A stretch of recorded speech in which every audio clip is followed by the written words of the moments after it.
That morning, the sky over Cedar Falls, Iowa hung low and gray, as if the clouds themselves were waiting for something to break. The diner sat at the edge of Route 20, a small brick building with a flickering neon sign that read, Rosie's, the S barely holding on. Inside, the smell of coffee and fried bacon mixed with the low hum of conversation. Truckers occupied the corner booths, their caps pulled low, their eyes tired from overnight hauls. A mother tried to quiet her toddler near the window, while an elderly couple shared a plate of scrambled eggs in comfortable silence. It was the kind of place where everyone knew everyone, where strangers were noticed but not unwelcome, and where the rhythm of small-town life played out in the clinking of silverware and the hiss of the grill. Marcus Cole sat alone at the counter, his leather jacket draped over the stool beside him. His hands wrapped around a cup of black coffee, the steam rising in lazy spirals. He was a big man, broad-shouldered and weathered, with a salt and pepper beard and deep lines carved around his eyes from years of sun and wind. A faded patch on his vest read, Iron Guardians MC, and beneath it, another that simply said, Sergeant at Arms. Most people who saw him assumed the worst, saw the leather and the ink and the hardened expression, and crossed to the other side of the street. What they did not see was the way he had spent the previous weekend reading stories to kids at the local shelter, or the way he still visited the grave of his fallen Marine brother every month without fail. He had been on the road since dawn, heading back from a memorial ride for a veteran who had taken his own life. The weight of that loss still pressed against his chest like a stone. He had known the man, served with him in Afghanistan, watched him struggle in the years after they came home. And now he was gone, leaving behind a wife and two small children who would grow up without their father.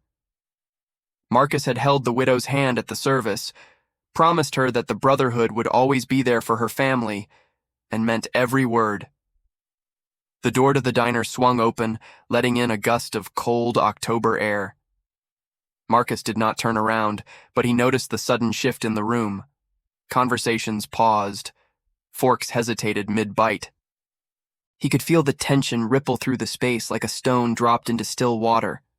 A man walked in, and everything about him screamed money. His suit was tailored, charcoal gray with a faint pinstripe, the kind that cost more than most people in this town made in a month. His shoes were polished to a mirror shine, and a gold watch glinted on his wrist. He carried himself with the easy confidence of someone who had never been told no, who had never had to wait in line or wonder where his next meal was coming from. His hair was slicked back, his jaw set in a way that suggested he expected the world to bend to his will. Behind him came two men in dark suits, clearly security, their eyes scanning the room with professional detachment. They positioned themselves near the door, hands clasped in front of them, watching. The man in the expensive suit surveyed the diner with barely concealed disdain, his gaze sweeping over the worn booths and faded photographs on the walls like he was inspecting something beneath him.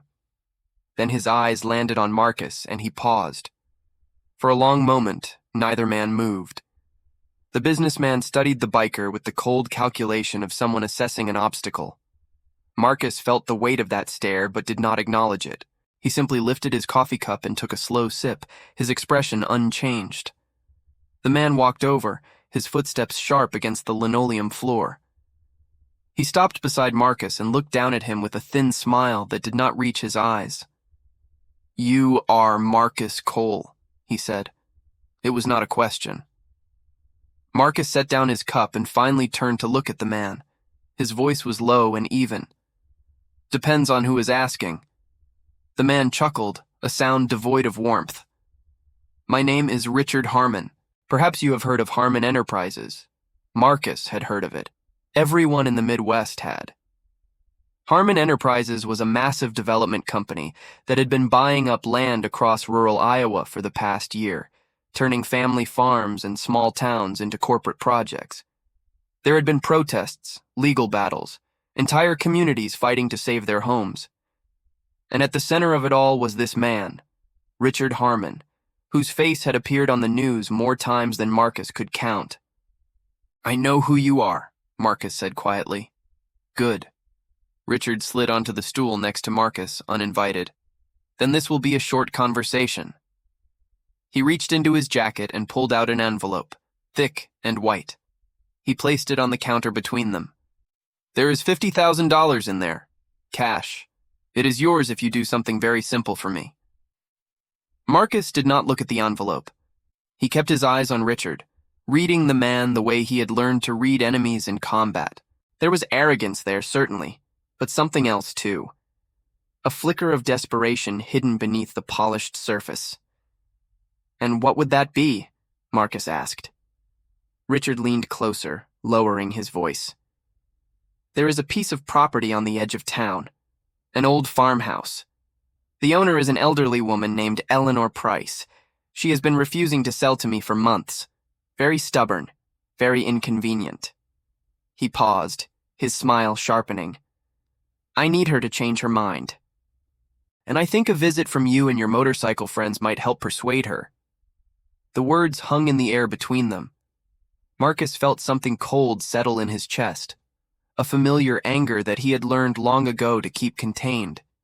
He had faced down enemies who wanted to end his life. He had held dying brothers in his arms. He had walked through fire and come out the other side. But in all his years, he had never met anyone who so casually asked him to threaten a helpless old woman. He turned to face Richard fully, his voice quiet but carrying a weight that made the businessman's smile falter.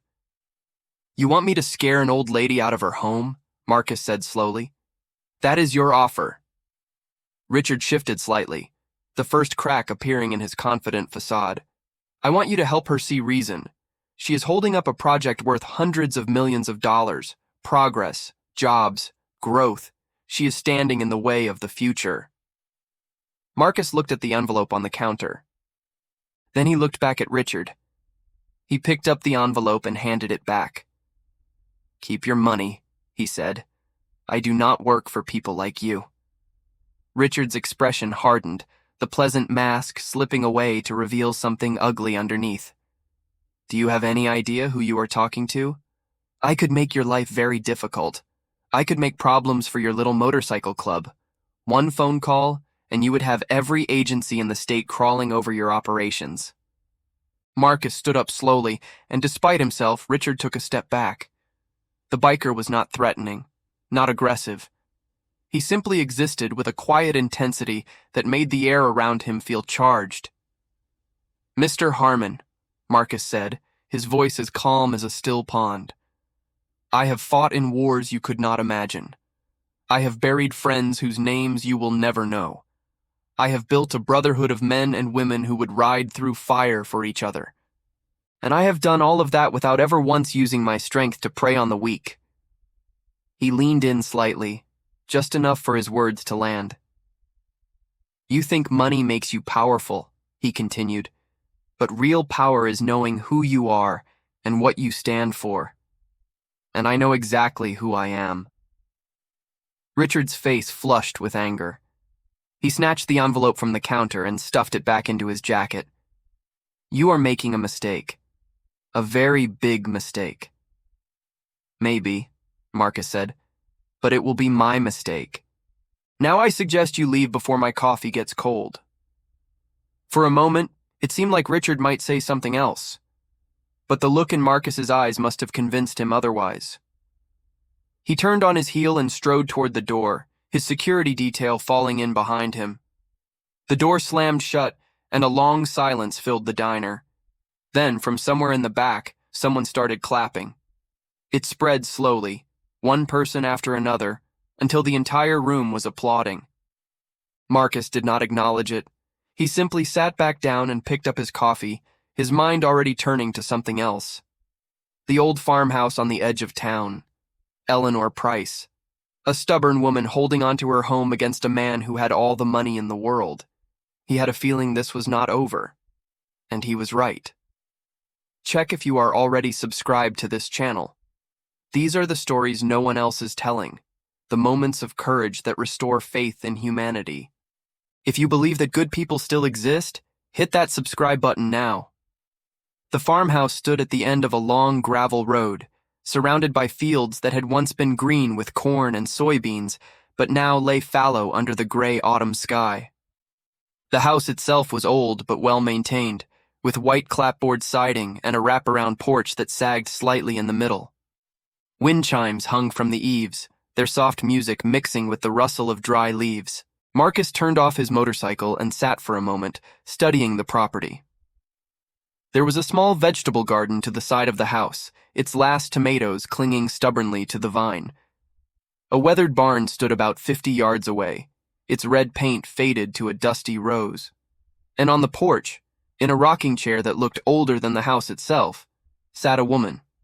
She watched him approach with eyes that were sharp despite her age. Her hair was silver, pulled back in a simple bun, and her face was lined with the kind of wrinkles that came from years of hard work and harder weather.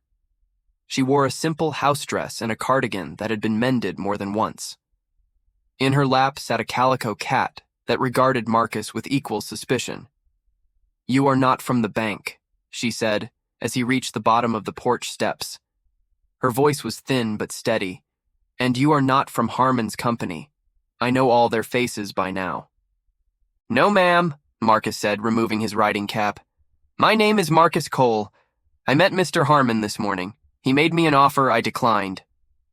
Eleanor's eyebrows rose slightly. "An offer regarding me, I suppose." "Yes, ma'am." She studied him for a long moment, then gestured to the empty chair beside her. "Might as well sit down then. I have a feeling you have something to say." Marcus climbed the steps and took the offered seat. Up close, he could see the tiredness in her eyes, the weight of months of fighting against a force that seemed unstoppable. But there was steel there too, a refusal to bend that he recognized and respected. "Mr. Harmon wanted me to frighten you," he said simply.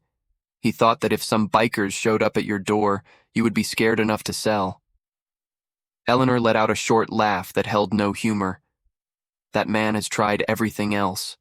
Lawyers, pressure from the bank, anonymous complaints to the county about code violations that do not exist.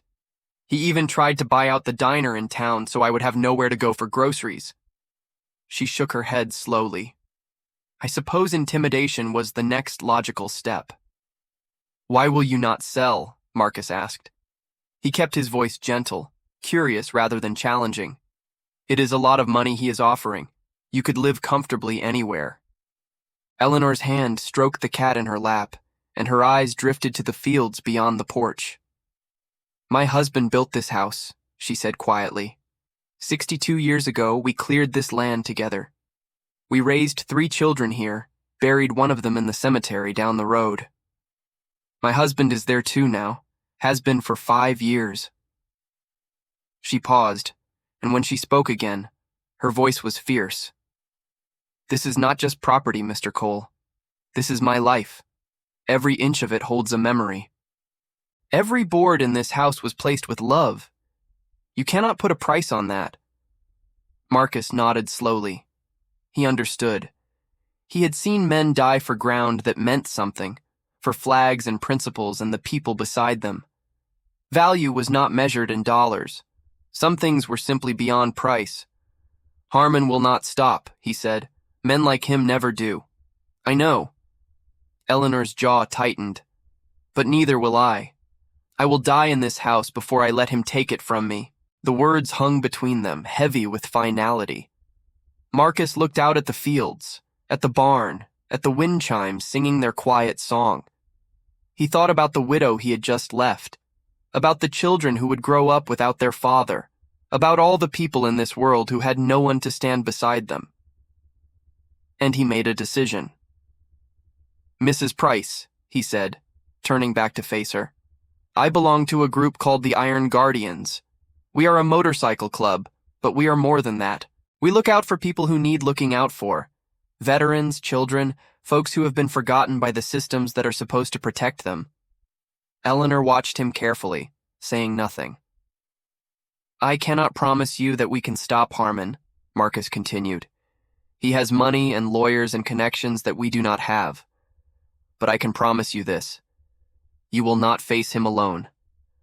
As long as you are willing to stand, we will stand with you." For a long moment, the only sound was the wind chimes and the distant cry of a crow. Then Eleanor's eyes glistened, and she reached out to place her weathered hand over his.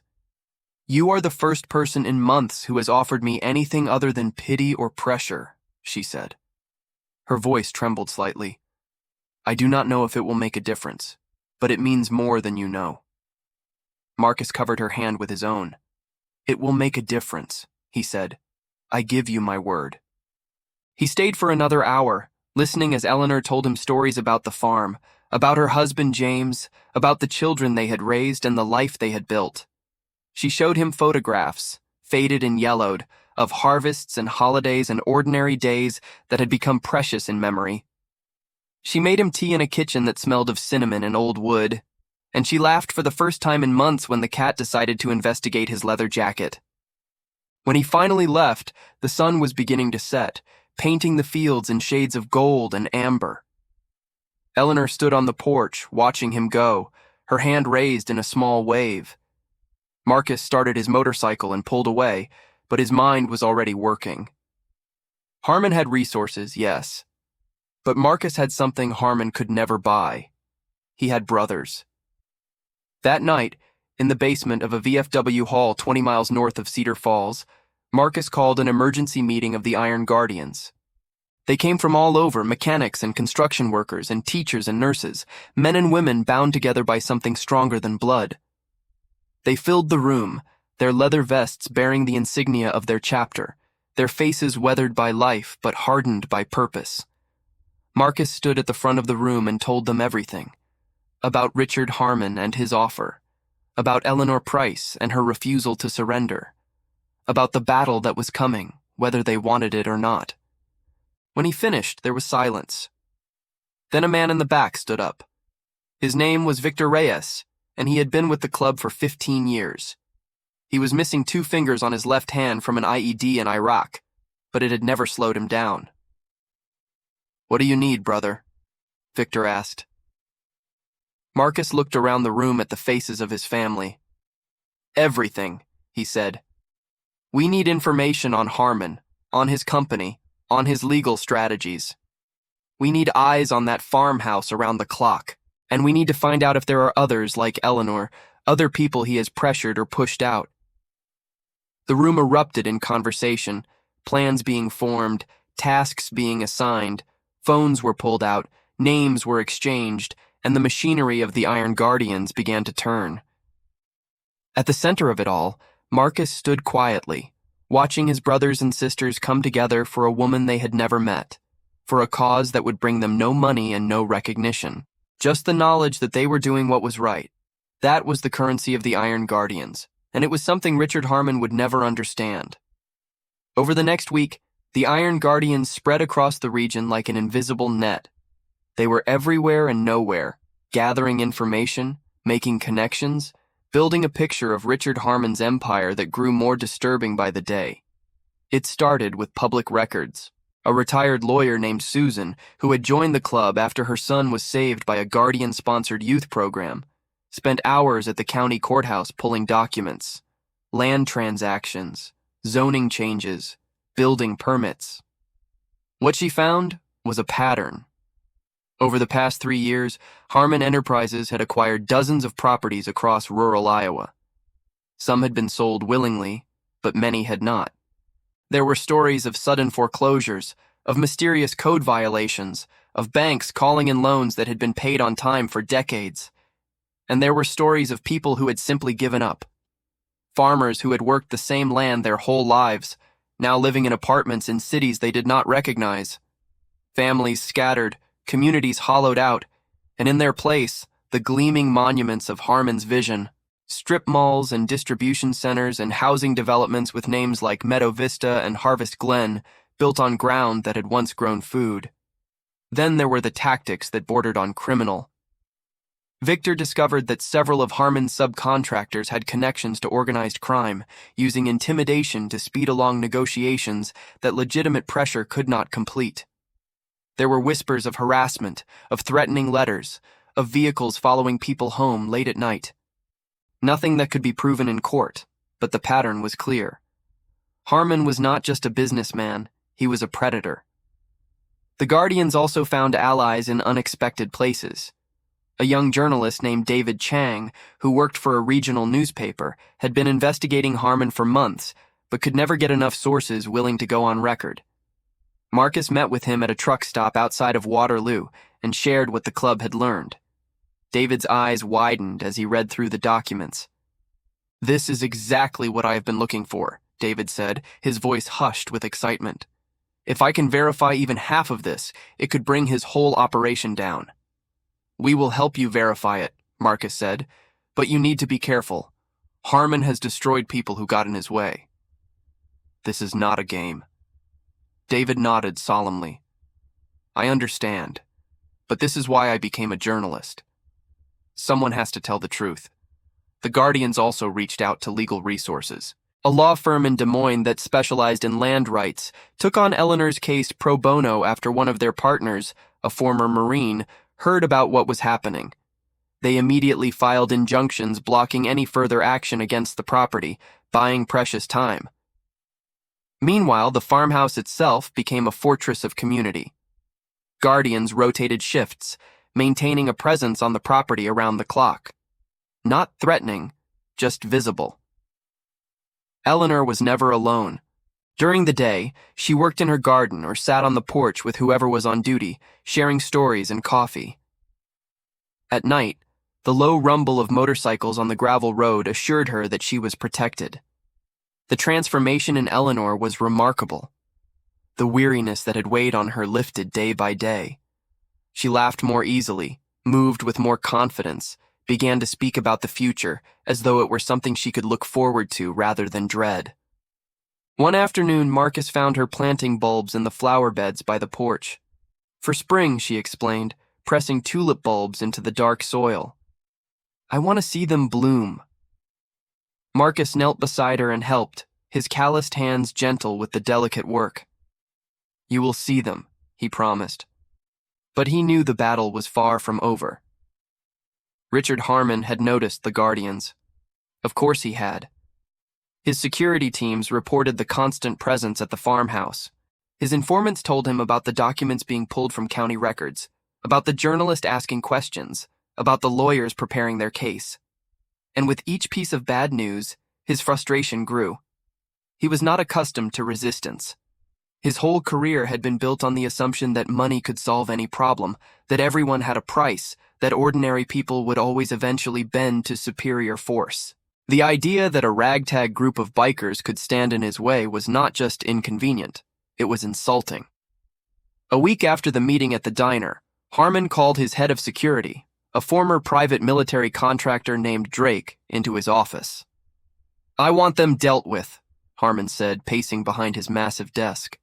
"The Guardians, the old woman, all of it. I do not care how you do it. Just make it happen." Drake, a lean man with cold eyes and a scar running down his left cheek, nodded slowly. "There are ways," he said, "but it will not be cheap, and it will not be clean." Harmon waved his hand dismissively. "I do not pay you for clean. I pay you for results." Drake smiled, a thin expression that held no warmth. "Then consider it done." That night, 3 unmarked vans left Harmon's corporate headquarters in Des Moines and headed north towards Cedar Falls. Inside each van were men who had done this kind of work before. Men who asked no questions and left no traces. Men who believed that intimidation was an art form. They had no idea what they were about to encounter. The farmhouse was quiet as the clock approached midnight. Eleanor had gone to bed hours ago, tired from a day of gardening and conversation. On the porch, 2 Guardians sat in the rocking chairs, their low voices blending with the chirping of crickets. One was a woman named Rachel, a former Army medic who now ran a physical therapy clinic. The other was a young man named Dex, barely 25 but already a full patch member who had earned his place through unwavering loyalty. They saw the headlights first, cutting through the darkness on the gravel road. Then they heard the engines, not motorcycles but larger vehicles moving slowly, deliberately. Rachel stood up, her hand moving to the phone in her pocket. "Get inside and stay with Eleanor," she told Dex quietly, "and call Marcus. Now." Dex hesitated for only a moment before nodding and slipping through the front door. Rachel walked to the edge of the porch, her stance relaxed but ready. She had faced worse than whatever was coming down that road. Much worse. The three vans pulled up in front of the house, their headlights illuminating the yard in harsh white light. Doors opened, and men began to emerge. Rachel counted 12 in total, all dressed in dark clothing, all moving with the coordinated efficiency of professionals. The leader, the one with the scar on his cheek, walked toward the porch with a smile that made her skin crawl. "Good evening," Drake said, stopping at the bottom of the steps. "We are here to have a conversation with the owner of this property. Step aside." Rachel did not move. "This is private property," she said calmly, "and you are not welcome here." Drake chuckled. "I was hoping you would say that." He gestured to his men. "Secure the premises." The first man who tried to climb the porch steps did not see Rachel's movement until it was too late. One moment he was reaching for her, the next he was on his back in the dirt, gasping for breath. The second man was more cautious, but the result was the same. Rachel moved with the fluid precision of someone who had trained for exactly this scenario, but there were 12 of them, and only one of her. Two more men rushed the porch at once, and despite her skill, they managed to pin her arms. Drake walked up the steps slowly, his smile unchanged. "Brave," he said, almost admiringly. "Stupid, but brave." The front door burst open, and Dex appeared with a baseball bat in his hands. He managed to free Rachel with a well-placed swing before two more men tackled him to the ground. Inside the house, Eleanor's frightened voice called out, asking what was happening. That is when the sound began. It started low, a rumble in the distance that could have been mistaken for thunder. But it grew louder, closer, and Drake's smile faltered as recognition dawned in his eyes. Motorcycles, dozens of them, coming fast. The first bikes crested the hill at the end of the road less than a minute later. Their headlights blazed like a river of fire, and the roar of their engines shattered the night silence. At the head of the formation was Marcus Cole, his face set in grim determination. They had gotten the call, and they had come. The Guardians poured into the farmyard like a tide, surrounding the vans, cutting off any escape. They did not draw weapons. They did not shout threats. They simply dismounted and formed a wall, a barrier of leather and steel and unflinching resolve. Marcus walked through their ranks and stopped directly in front of Drake. The two men stared at each other, predator meeting predator, and for the first time, something like uncertainty flickered in Drake's cold eyes. "You are trespassing," Marcus said quietly. Drake tried to regain his composure. "This is not your fight, old man. Walk away." Marcus shook his head slowly. "See? That is where you are wrong. The moment you stepped onto this property with the intention of harming the woman inside, you made it my fight." He gestured to the Guardians surrounding them. "You made it all of our fight." For a long, tense moment, no one moved. The wind stirred the bare branches of the trees, and somewhere in the distance, an owl called out. Then, from inside the circle of bikers, a voice spoke up. "I have called the sheriff."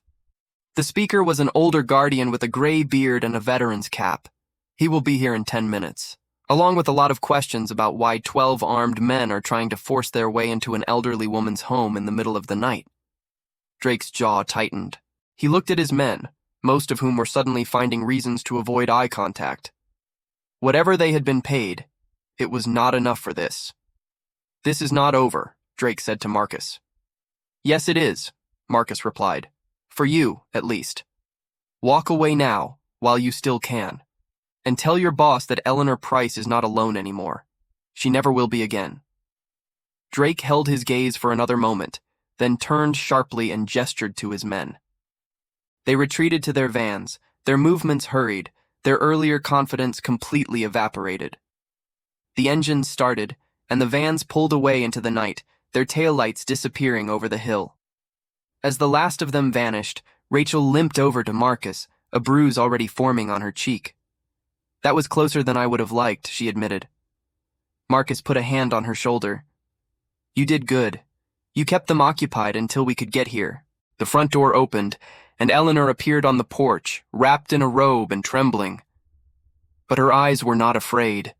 They were filled with wonder as she looked out at the sea of bikers filling her yard. "You came," she whispered. Marcus walked up the steps and took her hand gently. "Of course we did. That is what family does." Eleanor's eyes filled with tears, and she pulled him into a fierce embrace. Around them, the guardians watched in silence, a circle of protectors standing vigil under the stars. None of them noticed the photographer hidden in the trees at the edge of the property, his camera clicking quietly as he captured everything. If you have ever felt protected by someone who expected nothing in return, leave a comment saying, "Real heroes still exist." Let us know you are part of this community. The photographs appeared online the next morning. David Chang had not been at the farmhouse that night, but someone had sent him the images anonymously. They showed everything: the vans arriving, the confrontation on the porch, the guardians surrounding the property, and most damning of all, clear shots of Drake and his men, their faces visible, their aggressive postures unmistakable. David worked through the night, writing the story that he had been building for months. He combined the photographs with the documents the guardians had gathered, the testimonies of other victims of Harmon's tactics, and the growing legal case against the company. By the time the sun rose over Cedar Falls, the article was finished. He called Marcus before he submitted it. "I wanted you to know," David said, his voice hoarse from lack of sleep. "This is going to go wide. National media is already picking it up. Harmon's lawyers are going to go insane." "Are you prepared for that?" Marcus asked. "I have been preparing my whole career." David paused. "Are you?" Marcus looked out the window of the VFW hall, where several guardians were gathered around the television, watching the first news reports appear. "We will be fine," he said. "We have faced worse." The article went live at 9 in the morning. By noon, it was the top trending story on every major news site. Richard Harmon, the beloved benefactor and visionary developer, was suddenly being called a corporate predator, a bully, a man who used intimidation and potentially criminal tactics to force vulnerable people from their homes. The responses were immediate and overwhelming. Politicians who had accepted donations from Harmon suddenly distanced themselves. Business partners issued statements severing ties. The banks that had financed his projects began asking uncomfortable questions. And from all over the country, messages of support poured in for Eleanor Price and the bikers who had stood with her. At the farmhouse, Eleanor watched the news coverage with a mixture of disbelief and quiet satisfaction.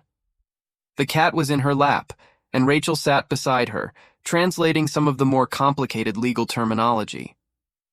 "They are saying his stock price has dropped 40%, Rachel reported, and the SEC is opening an investigation." Eleanor shook her head slowly. "I just wanted to keep my home," she said. "I never imagined all of this." "Sometimes," Rachel said gently, "standing up for yourself becomes standing up for everyone." Marcus arrived later that afternoon with news of his own. The lawyers in Des Moines had received word that Harmon's legal team was prepared to drop all claims against Eleanor's property. More than that, they were offering a settlement that would protect her land in perpetuity, ensuring that no future development could ever threaten it. "It is over," Marcus told her, taking her hands in his. "You won." Eleanor's eyes glistened. "No," she said softly. "We won. All of us together."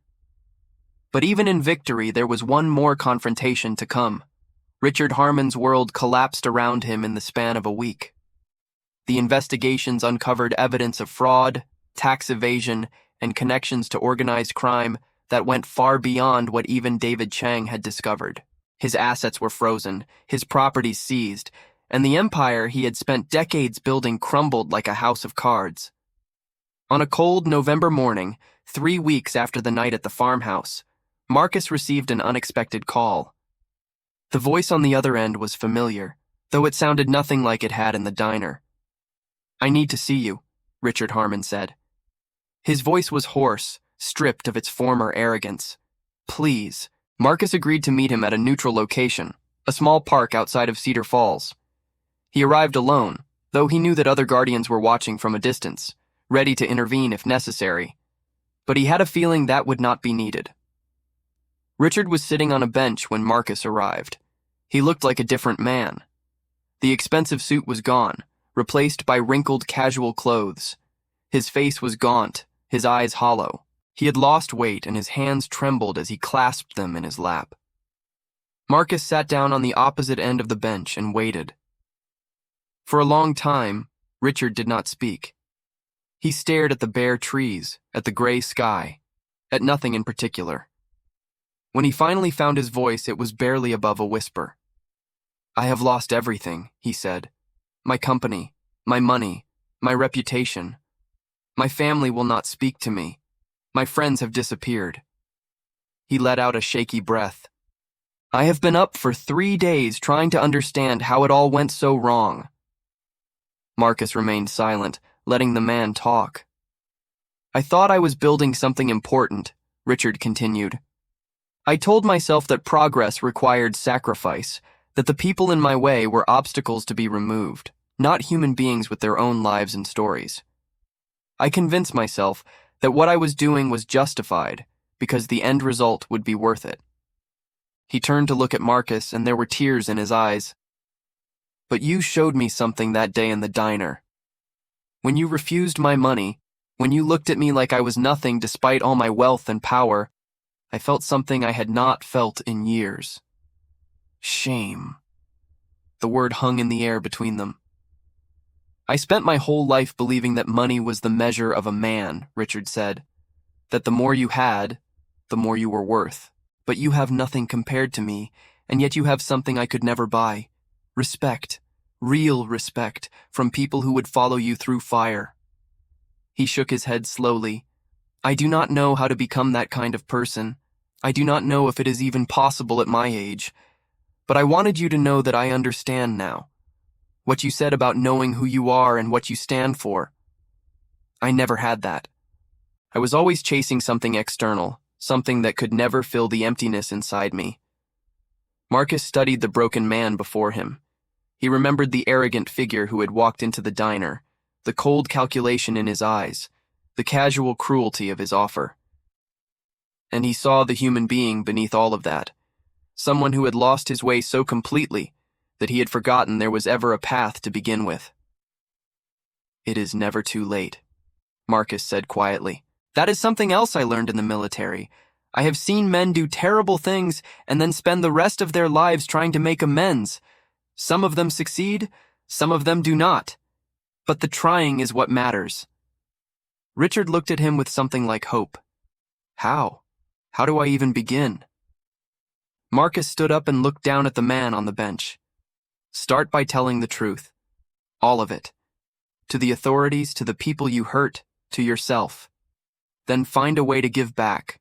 Not money, time, effort, your actual presence in the lives of people who need help." He paused, then added, "And find something to believe in besides yourself. That is the only way out of the hole you have dug." Richard nodded slowly, absorbing the words. "Will you help me?" he asked, his voice small. Marcus considered the question. "No," he said finally. "But not because I do not think you can change. Because this is something you have to do on your own. If I hold your hand through it, it will not mean anything. You have to choose to become a different person, every day, for the rest of your life."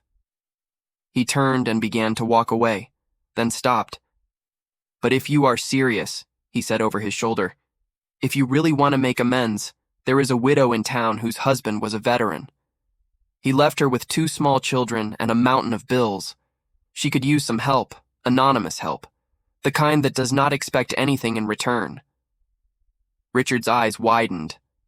"The widow, the one from your memorial ride." Marcus nodded. "Her name is Sarah Miller. She lives on Elm Street, and she is exactly the kind of person you spent your whole career ignoring." He walked away without looking back, leaving Richard Harmon alone on the bench with his thoughts and his choices. Winter came to Cedar Falls with the first snowfall in early December. The fields around Eleanor's farmhouse lay white and silent, and smoke curled from the chimney as she sat by the fire, the calico cat purring in her lap. The past weeks had brought more changes than she could have imagined. The legal settlement had been finalized, protecting her property forever. A conservation easement had been placed on the land, ensuring that it would remain farmland for generations to come. And the community, galvanized by her story, had come together in ways that warmed her heart more than any fire could. Neighbors who had been too afraid to stand up to Harmon themselves now stopped by regularly with casseroles and conversation. Local businesses had donated materials to repair the aging barn. And the Iron Guardians had become like family, their visits a regular part of her week. On Christmas Eve, they arrived in force. Motorcycles lined the gravel road, their chrome gleaming in the cold winter sun. The Guardians filed into the farmhouse carrying food and gifts and decorations, transforming the simple home into something magical. There was laughter and music and the smell of roasting turkey, and Eleanor moved through it all with the smile of a woman who had found exactly where she belonged. Marcus stood by the window, watching the scene with quiet satisfaction. Rachel approached him with 2 cups of hot cider. "You look happy," she said, handing him one. He accepted it with a nod. "This is what it is all about," he said. "Not the fights or the confrontations or the headlines. This, family coming together, people taking care of each other." Rachel followed his gaze to where Eleanor was reading a story to 2 young children, the sons of a guardian who had no family of his own to spend the holiday with. The old woman's face was radiant, her voice animated as she brought the characters to life. "She is amazing," Rachel said. "After everything she went through, she has more love to give than anyone I know." "That is how it works," Marcus replied. "The people who have been through the hardest times are often the ones with the most compassion. They know what it means to struggle. They know what it means to need help." The door opened, and Victor Reyes entered with a blast of cold air and a box wrapped in festive paper. He stomped the snow off his boots and made his way over to Marcus. "Merry Christmas, brother," he said, slapping Marcus on the shoulder. "And I have news." Marcus raised an eyebrow. "Good news, I hope. The best." Victor's face split into a wide grin. "Sarah Miller, the widow. She just got an anonymous donation. Enough to pay off all her bills and set up a college fund for both her kids." Marcus felt something loosen in his chest, a tension he had not realized he was carrying. "Harmon," he said quietly. Victor nodded. "Looks like. The money came through a trust, but one of our lawyer friends traced it back. He is keeping his word." Marcus looked out the window at the falling snow. "Maybe people really can change," he murmured. "Maybe," Victor agreed. "Or maybe they just need someone to show them the way." The party continued well into the evening, with songs and stories and more food than anyone could eat. At midnight, the Guardians gathered on the front porch for a moment of silence, remembering the brothers and sisters they had lost over the years, the battles they had fought, and the victories they had won. Eleanor stood among them, wrapped in a quilt that had belonged to her grandmother, her eyes bright with unshed tears. When the silence ended, she spoke. "I want to thank all of you," she said, her voice steady despite the emotion. "Not just for what you did for me, but for what you have shown me. I spent months feeling alone, feeling like the world had forgotten people like me. And then you appeared, and suddenly, I was not alone anymore." She looked around at the faces surrounding her, each one weathered by life but softened by purpose. "You are my family now," she said, "and this will always be your home." The Guardians responded with a chorus of agreement, their voices rising into the winter night. And as the stars wheeled overhead and the snow continued to fall, Marcus felt the weight of everything he had been carrying lift just a little. They had done something good. Together. And in a world that often seemed dark and hopeless, that mattered more than anything. Spring arrived in Cedar Falls with a rush of green and gold. The tulip bulbs Eleanor had planted in the fall burst into bloom, a riot of red and yellow and purple that brightened the farmhouse like a promise kept. The fields that had lain fallow were being prepared for planting again, and the sound of tractors and bird song filled the air. Eleanor stood on her porch, watching the activity with a heart full of gratitude. Beside her, Marcus sipped coffee from a chipped mug that had become his favorite over the months. "Hard to believe it has only been 6 months," she said. "Feels like a lifetime." Marcus nodded. A lot has changed. And that was true. The investigation into Harmon Enterprises had resulted in multiple indictments, and several of his former associates were facing serious charges. Richard Harmon himself had avoided prison by cooperating fully with authorities and surrendering most of his remaining assets to a victims' compensation fund. He had moved to a small apartment in another state and was working as a volunteer at a veterans organization, keeping his promise to make amends. The Iron Guardians had grown too, their story spreading across the country and inspiring similar groups to form in other regions. Marcus had become something of a reluctant celebrity, giving interviews and speaking at events about the power of community and the importance of standing up for those who could not stand for themselves. He hated the spotlight, but he understood that the message mattered more than his comfort. And Eleanor had become a symbol herself, the face of ordinary courage in the face of overwhelming odds. Her story had been featured in magazines and documentaries, and she had received letters from people all over the world who had been inspired by her refusal to give in. But through it all, she remained exactly who she had always been. A stubborn old woman who loved her land and her cat and the memories that filled every corner of her home. "I have been thinking," she said, turning to Marcus, "about what happens after I am gone." He looked at her sharply. "Do not talk like that." "I am 82 years old," she replied with a gentle smile. "It is not morbid to acknowledge reality, and I want to make sure this place is taken care of." She gestured to the fields, the barn, the house that had stood for more than 6 decades. "I want to leave it to the Guardians," she said. "As a retreat, a gathering place, somewhere for your family to come when they need rest or healing. The lawyers have already drawn up the papers." Marcus was silent for a long moment, his throat tight with emotion. "That is incredibly generous," he finally managed. "It is only fair," Eleanor said. "You gave me back my life. The least I can do is give you a home." She reached over and took his hand, her weathered fingers warm against his calloused palm. "Besides," she added with a mischievous twinkle in her eye, "someone needs to take care of the tulips after I am gone. And that cat. She is very particular about her company." Marcus laughed, the sound surprising him. "I will make sure she is well looked after." They sat together in comfortable silence, watching the sun climb higher in the sky and the world around them come alive with the promise of spring. In the distance, the rumble of motorcycles announced the arrival of more Guardians, come for the weekend gathering that had become a regular tradition. Eleanor squeezed his hand one more time before standing to greet her guests. Marcus remained on the porch, watching her walk among the bikers with the ease of someone who had found her tribe. A rich businessman had offered money to a biker, expecting fear and compliance. Instead, he had gotten something unexpected, a lesson in what really mattered, a demonstration of true strength, and ultimately, a path to redemption that he never would have found on his own. But more than that, a lonely old woman had found a family, a brotherhood had found a cause worth fighting for, and a small farmhouse in Iowa had become a beacon of hope for everyone who believed that ordinary people could still make an extraordinary difference. If you watched this far, it is because you liked this story.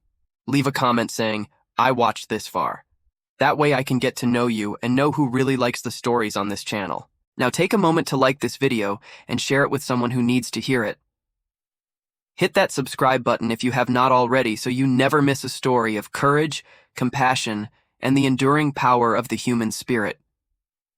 Because in a world that often seems dark and divided, these stories remind us of what we are capable of when we stand together. They remind us that honor does not retire, that brotherhood never ends, and that sometimes the most unexpected people are the ones who restore our faith in humanity. Richard Harmon learned that lesson the hard way. But in the end, he learned it. And that is what matters. Not the mistakes we make, but the choices we make after. Not the person we were, but the person we choose to become. Eleanor Price taught him that. Marcus Cole showed him the way. And the Iron Guardians proved that there is still room in this world for modern knights, for protectors who ask nothing in return, for ordinary people who do extraordinary things simply because it is the right thing to do. So the next time you see someone who looks different from you, someone who might seem intimidating or unfamiliar, remember this story. Remember that appearances can deceive. Remember that the person in the leather jacket might be the one who saves your life. And remember to be that person for someone else. Because that is how the world changes. One act of courage at a time. One moment of compassion at a time. One decision to stand up instead of walk away at a time. A rich businessman offered money to a biker, and he got something unexpected. He got the truth about himself, he got a chance at redemption, and he got a story that would stay with him for the rest of his life. As for Marcus Cole, he rode off into the sunset that day, but not toward anything. He rode toward whatever came next, whatever challenge or opportunity or ordinary moment awaited him on the road ahead. Because that is what heroes do. They do not stop. They do not retire. They do not rest on their accomplishments. They just keep riding. And somewhere in Iowa, a calico cat sits on a porch, watching the tulips bloom, waiting for the sound of motorcycles to announce the arrival of family. Some stories end, but this one continues in every person who watches it and decides to be a little bit braver, a little bit kinder, a little bit more willing to stand up for someone who needs it. That is the power of a story. That is the legacy of the Iron Guardians, and that is what we hope you take with you when you leave this video. Not just entertainment, not just a few minutes of distraction, but a reminder of who you could be if you chose to be. Thank you for watching. Thank you for being part of this community, and thank you for believing that good people still exist. Because they do. They are everywhere, and you might just be one of them.